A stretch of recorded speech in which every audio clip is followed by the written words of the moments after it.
Hey everybody, welcome back to the channel. I hope all of you are doing well, and today this is going to be a special video as I'm going to be showing off an old Pokemon game I made around like 15 years ago, I want to say. So I've asked on my Discord a while back if you guys wanted to see some of my projects that weren't HTCG related that I've made over the years, and a lot of you said yes, so this is going to be one of those videos. And for those of you who aren't really interested in that sort of thing, I still want to encourage you to check this out anyway, because if you've been following the game Myo Mashup, you're going to see some familiar faces as I talk about this game here, so definitely stay tuned. And to start off, I want to talk about kind of the historical context as I was making this game, because the version I made here that I'm going to show you today is not the first version of it, as that version was lost a long time ago. I initially made this game back around 2005-ish, I want to say. This was back when Emerald was coming out and the third generation of Pokemon was around, and I wanted to try my hand at making my own Pokemon regions. And so I had like my sketchbook where I would draw in, and I would draw like all the different locations and list out all the Pokemon you could find and the trainers you could find and all that sort of stuff. And I've actually gone back and refined this region several times. Like this version I'm showing you comes from 2012, I believe. It's around like when Black and White came out, so a lot of the region has some of the 5th generation Pokemon in it, because I wanted to see them in the region and how they would interact and stuff like that. But starting off, I wanted to take a look at the map of the region. I think this is one of the older versions of the map that I have, of the initial map. I don't unfortunately have the 2005 version of this map, as with a lot of things from the 2000s, a lot of older stuff that was prior to 2010 I ended up throwing out just because I've refined that kind of stuff over the years, and I didn't really see the need to hold on to some of my older stuff. But this is the map of the region. Now this region, I've mostly used the name Falor to name this region because I never really was good at coming up with like region names, so Falor was kind of the name I've stuck with. And as you can see on this notebook, it's basically the name of this game is called Pokemon Tales of Falor, so I decided to use Falor for the name of this region. And I've also called this game Pokemon Sagas at one point. And so getting back to the region itself, you can see like this huge landmass with a little bit of water over here. And the way you start from Newenburg town over here, and you kind of go spiral outwards to get to all the other gyms and such. And so starting off, I wanted to show off the first town in the region, that is Newenburg town, where you start. It's right in the middle of the region. Now, I do want to give you a fair warning, this is going to be a long video because there's a lot that I want to go over. So if you're interested in this and want to stick around, definitely grab a snack, grab a drink, all that's good stuff, and let's get started. So you start in Newenburg town, here's your home, and you start off, you get to choose one of your two protagonists. You got the boy here and the girl here. The boy's name is Barrett and the girl's name is Cindy, and you've got those versions as well as these little versions I've made. I made quite a few of these paper cutout characters for this, so I wanted to take some time to show off all those as well as we go along. And first things, so you start at your home, as you leave, you're able to get a device called the P-Gear, or the Poke-Gear. It actually serves as quite a few things. It's kind of like the C-Gear from Black and White mixed with the Poke-Edge from Diamond and Pearl. As you'll see as we go along, this game is kind of like a hybrid of those two games. So anyway, you start from your home, and then you go to visit the professor, of course, where you get your starter Pokemon. And the professor is actually Professor Crane from Pokemon XD. There's quite a few characters from like the Coliseum games in here, as well as some other original characters I've made for it. But yeah, he moved out here, and he's going to give you your starter Pokemon, which is going to be one of the Gen 5 starters, which is Snivy, Tepig, and Oshawott. So you'll pick one of those to start your journey with. And then as you try to leave, you'll have your first encounter with your rival, which is this guy right here. His name is Rick, and he's going to battle you with one of the starters you didn't choose.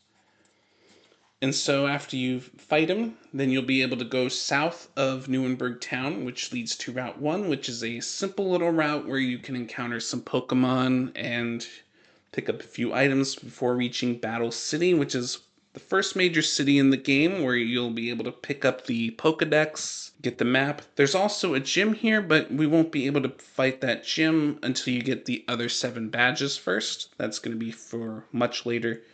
And also a Coliseum, which you can challenge after you become the champion of the region. So, and the Coliseums are kind of optional areas where you can fight a series of trainers to get extra prizes. And so after you completed the errand for the professor, you'll be able to start catching Pokemon. There's not a whole lot of Pokemon here, but you'll be able to get a lot more as you go through the region. So going to the west of Battle City here is going to take you to Route 2, and not a whole lot on here, but there are a couple of your first trainer battles. And this gives me a chance to talk about some things, like I've listed all throughout this little booklet that I've listed all the Pokemon you can encounter, their levels. And in this game also has different encounters based on time of day as well, so depending on when you're playing, you'll be able to run into more different types of Pokemon as you play. I've also listed all the different trainers and what Pokemon they're using. And some of them have this little phone icon, which means you can challenge them to rematches eventually. And as I was saying, Route 2 goes through this little beach area, and then you head into the Tanglewood Forest, which is this nice little wooded area, which has some interesting Pokemon in it, including some Pokemon like some bug types like Caterpie, but also Pokemon like Pikachu, which is going to be pretty handy for the first gym. But as you go along, you'll also run into your first instance of one of the 2 evil teams in this version. That's going to be Team Snag'em here. Here's one of the grunts you'll encounter for them. And so after you beat them, you'll be able to exit out of the forest. There's also some places in the forest where you can use Cut to grab a few hidden items eventually, once you get that. And then out of the forest, there's one little route here, Route 3, that you'll be able to go through, and that will eventually get you some additional items like the berries here of different types, as well as you'll encounter your first double battle here.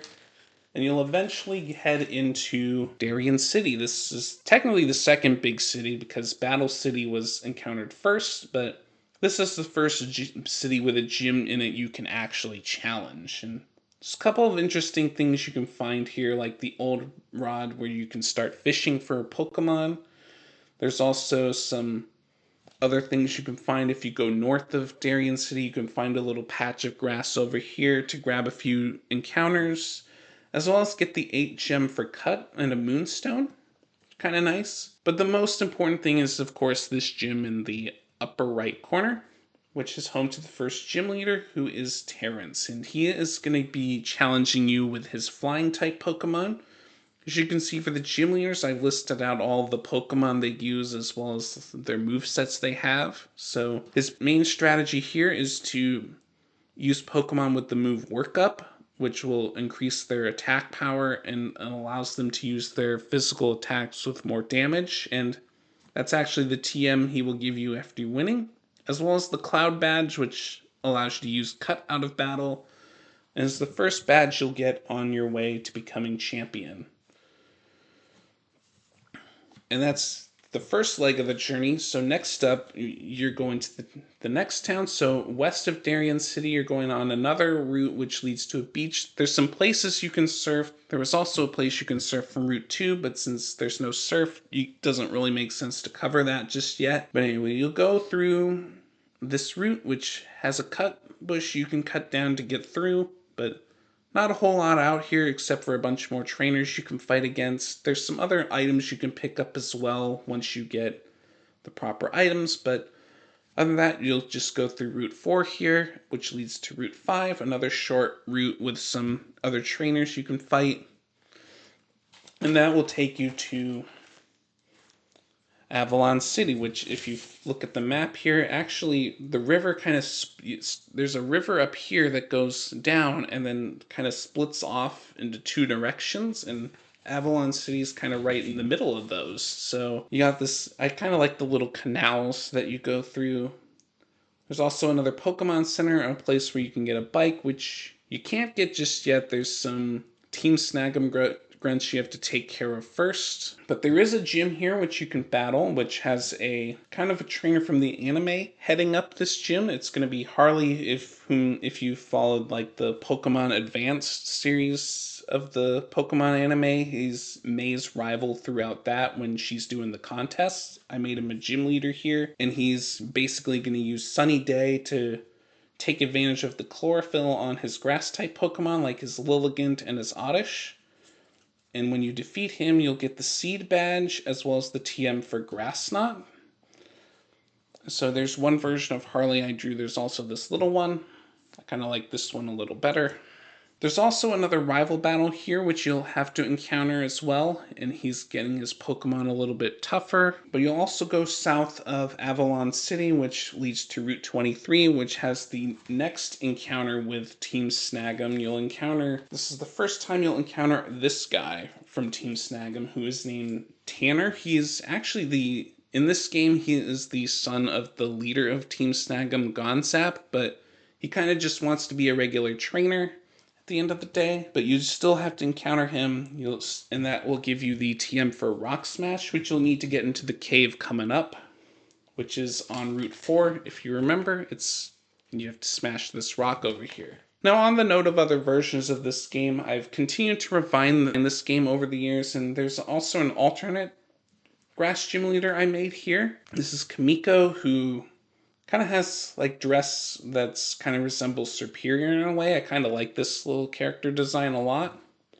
So getting back into it, after you've dealt with Team Snag'em over there, you're going to be going back to Route 4, fighting your rival along the way, and then you'll be able to smash the rock that leads to Pebble Tunnel, which is basically a cave area, which you'll go through. There's a couple of hidden items to pick up as you go along, and then out of the cave, you'll get into Route 6, just this short little route, which has a few electric-type Pokemon in it, like Electrike and Blitzel, but other than that, it's just a straight shot to one of the two big cities in the region, which is Prima City. There's also a little trade you can do along the way. If you happen to have an Oddish, you can trade for a Drillbur here, which is going to come in handy as you take on the next gym, which you won't be able to do just yet. There's some Team Snag'em hooligans at the abandoned plant in this part of the city, so you'll have to go there first. But there's plenty of other things you can do around the city. Some of the most notable things is in the Pokemon Center, which has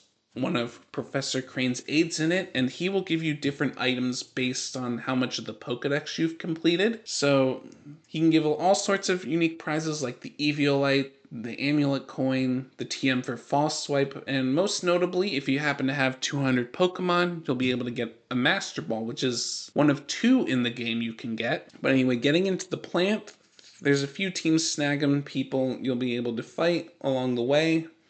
And at the end, you'll fight a new guy from Team Snag'em who is Pootnik, who is this guy.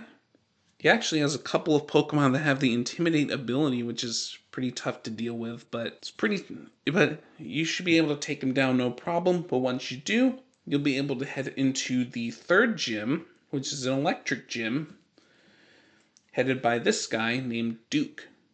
I kind of like his design a lot. He's got like the lightning bolt shirt and all that. You can come in with ground types to defeat him, but they might not be quite enough, as he has a Chinchou that can defeat your ground types with Water Gun, as well as a Tynamo that has the Levitate ability. But if you do manage to defeat him, you'll be able to get the third badge, the Sparkle Badge, which allows you to use Strength out of battle. Now, as for this plant here, there's a place where you can use Strength here, but you won't be able to have it right now, but you'll have to come back later to deal with that.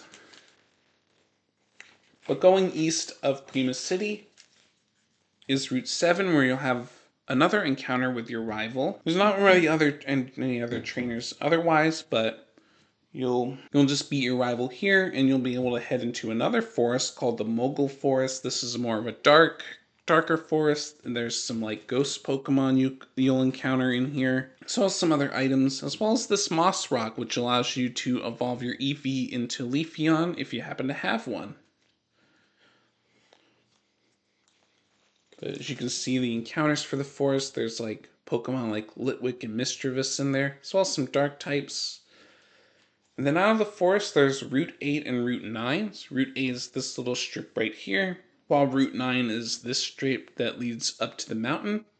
But before you can get to the mountain, there's a little pit stop you'll have to make down here. And that's Unitown, just a small little town, but it has the daycare as well as a rest stop where you can get the strength HM. There's also a little shortcut that leads back to Nuremberg town, so you can go around the region using your newfound strength HM to take advantage of that in the various places. Though if you do go back to the plant with it, there's a pretty tough encounter waiting for you if you decide to go there right now. So once you get strength, you can head north up to Mount Colonel, which is the big mountain at the top of the region here. It's a pretty big dungeon. It has this exterior area you can go through. And you'll be using strength throughout this dungeon to try to progress through here. You'll notice this little river of lava going through you here. You'll have to go up and use strength to push the boulders down the holes to make paths through the lava to get through. And along the way, you'll be fighting another evil team. This is the Phobos team, but you won't know that at this time. They're called the Mystery Troopers right now, and they're on here for some reason, but they're not going to tell you quite what it is just yet. They're kind of shrouded in mystery at the moment. But anyway, you beat them, and then you're heading off to the summit, just this little area, and that will lead you into Gingertown, this little town at the top of the mountain right here. This is home to another gym, as well as a place where you can get the HM for Fly. But the gym here is a water type gym, who is headed by none other than Mir B. And of course, he has his trusty Ludicolo. He's going to be using Rain Dance a lot to power up his water type moves. And if you beat him, you'll be able to get the Monsoon Badge, which allows you to use Fly out of battle. And you'll get the TM for Scald. There's another water gym leader I've also made for this, who is named Quint, who is more of an original character I've made. He's more of an Olympic swimmer. And I've actually included him in an old HTCG I've made. It's one of the versions of Collided Worlds has him as a card. When I get to showing that game out, I will definitely point that out. So there's definitely a couple ways you can go outside of Gingertown. There's a way to the south, which leads to Route 15, which is a short little route that leads down the mountain, as well as the Fighting Dojo here, which has a couple of legendary encounters in it. Kabalion, Terrakion, and Virizion in here, which you can fight.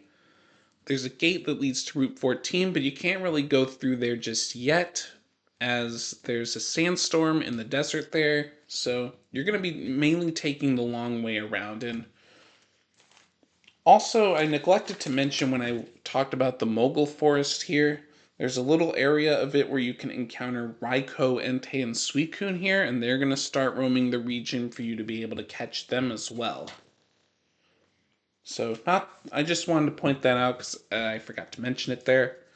But anyway, taking the long way around, you go east of Gingertown to Route 10.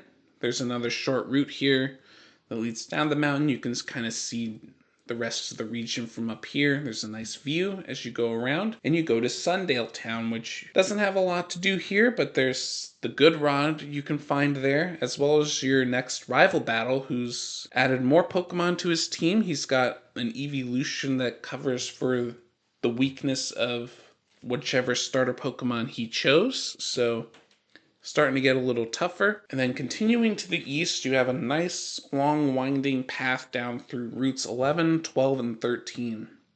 With a lot of interesting Pokemon to encounter along the way. Some of the patches of grass are a little hard to reach considering you have to navigate these ledges, including one that's smack dab in the middle of ledges, and if you're careful, you're going to fall off. But you're going to encounter some tough trainers along the way, pick up a couple of items, and then you're going to reach the next part of the city, which is the biggest city in the region, and it's Lash City.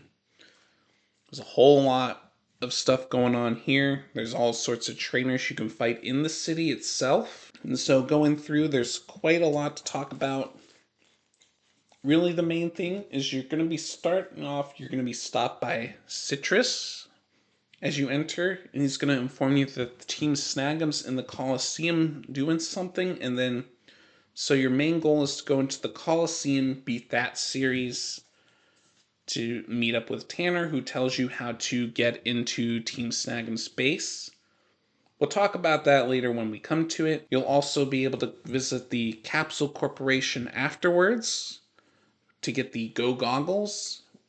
Tanner's going to join you for that segment of the game where you're going to invade the Snagum hideout and you'll fight their boss along their way there. And in another version of this game, this capsule building was also a dungeon, but in here it's not.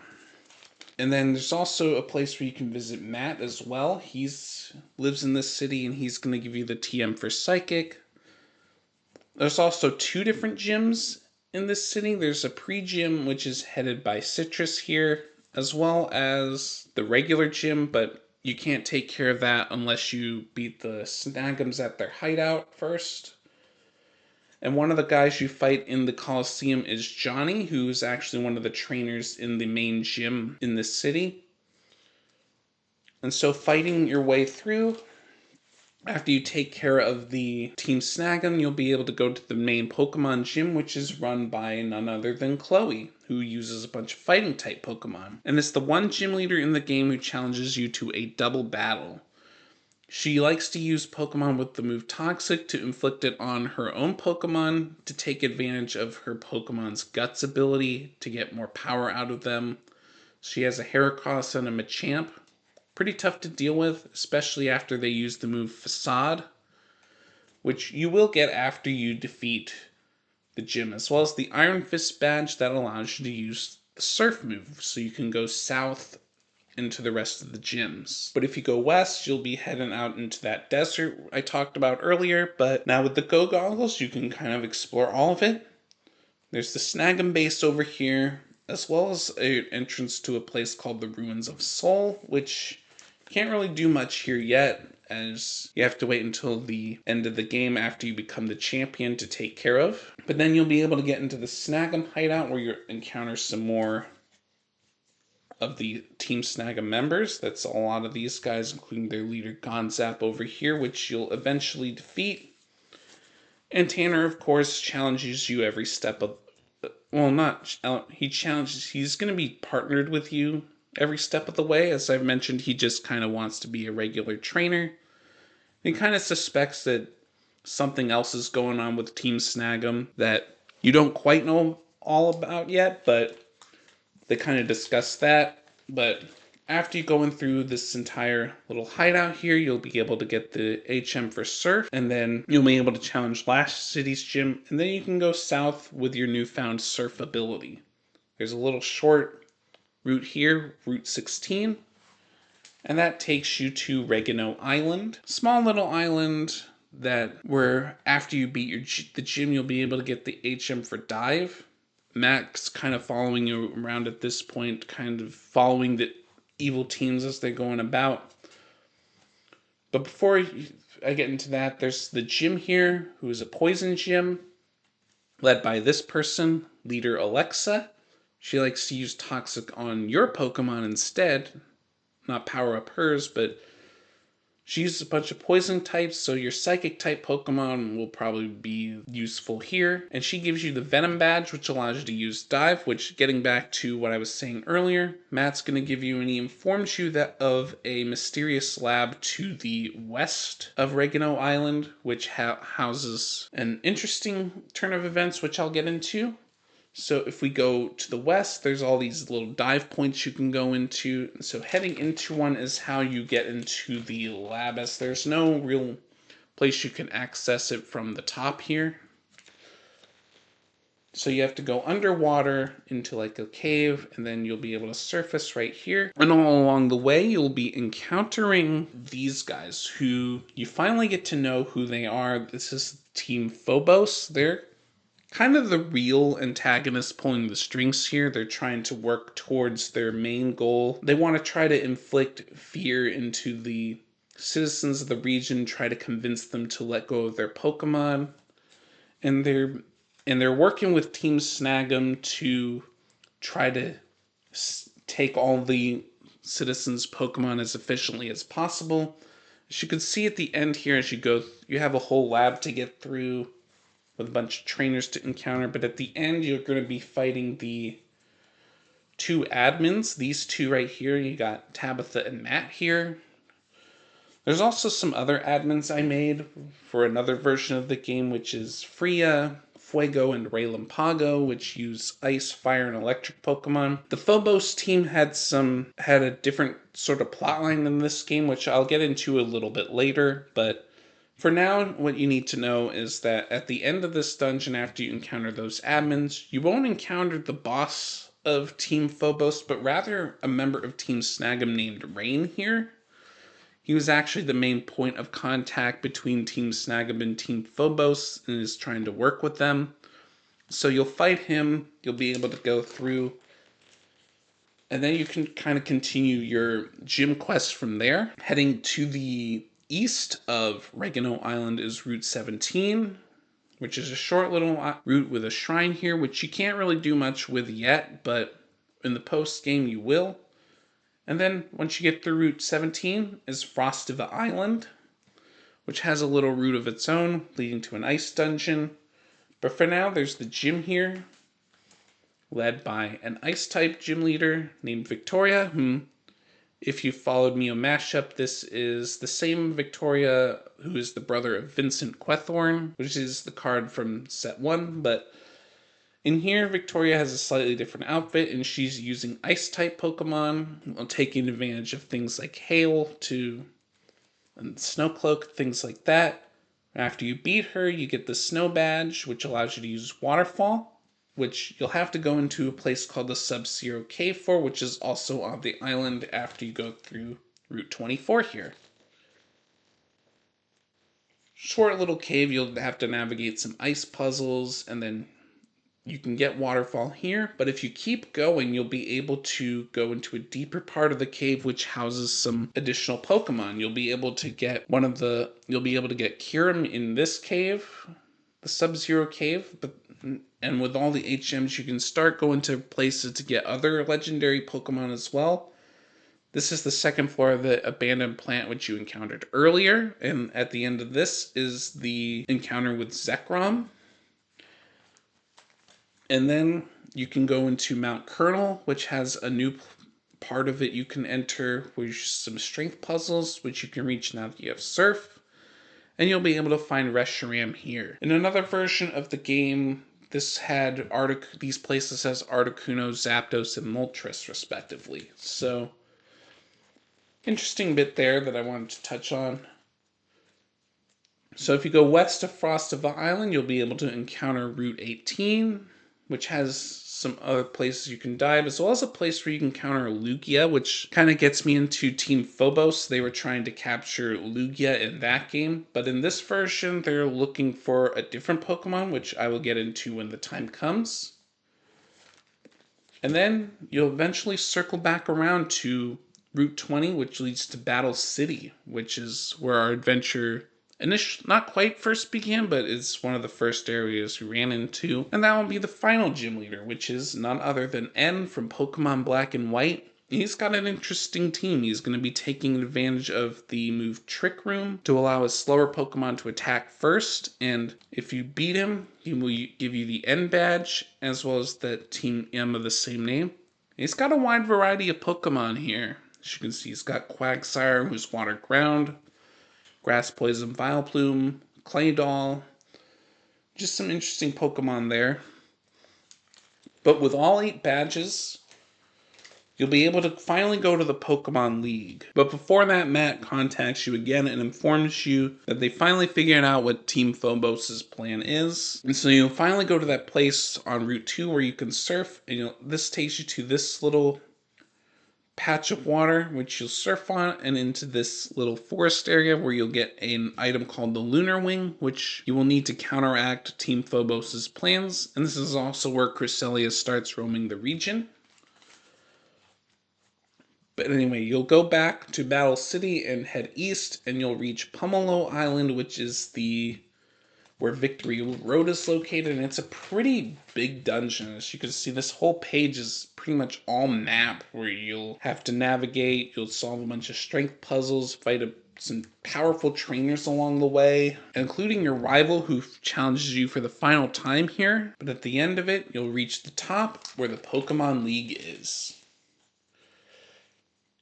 And so from there, you'll be able to battle the Elite Four members, which are kind of modeled after the Elite Four from Diamond and Pearl. You got Jenna here, who uses Bug-type Pokemon. And then Bertha comes in with her ground types. And then you've got Courtney, who is actually from the Pokemon TCG Game Boy Color game. She comes in with her fire types. And then finally, there's Venus from Pokemon Coliseum, who uses a bunch of ghost types. And then at the end of these, you'll fight the champion, who is none other than Matt here. And he's got quite the varied team, but if you can beat it, you'll beat the game. But almost. Team Phobos' plan is about to take place, and then you'll have to ascend this dream tower first after you become champion. And then you'll fight the remaining Phobos troopers, and at the top you'll finally get your showdown with the boss. If I can find him in here, there he is. You'll get your showdown with the boss of Team Phobos, Death Gold here, and he explains that he's going to try to use the power of a Pokemon called Darkrai to try to encourage all the citizens to give up all their Pokemon. He's got plans to hook him up to this little machine here, but you end up beating him and you stop him. You also catch the Darkrai along the way, preferably with one of your Master Balls, which I forgot to mention in the laboratory here where you encounter Team Phobos. There is a Master Ball you can pick up here, so that's the second Master Ball in the game. You can use one of those to pick up your Darkrai, and then you'll beat Team Phobos, save the day, and that's pretty much it for the main part of the story.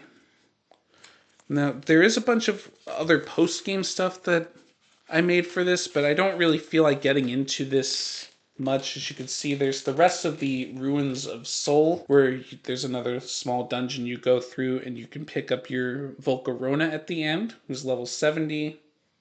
You also learn the mystery of the shrine that was on Route 17, where you can get Celebi there. And there's also different places like a battle facility you can visit, other trainers you can challenge. Yeah, that about does it for the entire main story of my Pokemon game I made.